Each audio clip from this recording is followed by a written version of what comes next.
علیکم و رحمت الله و برکاته. سلام تقدیم میکنم به گروه اهل سنت و الجماعت با دلیل و برای تمام دوستا که در داخل گروه هستین. همه شما جور و صحتمند باشین.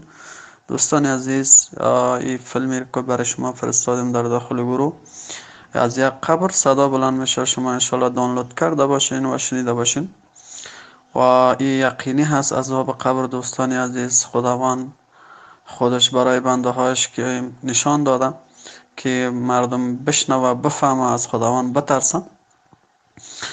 و خداوند اگر صدای عذاب قبر را برای ما و شما اگر بشنوانه، ما و شما در این دنیا زندگی کردن نمیتونیم. اولش همین فیلم را دیدم، واقعا خیلی وحشت کردم. خداوند تمام مؤمن مسلمان را خودش گناهایشان را ببخشه.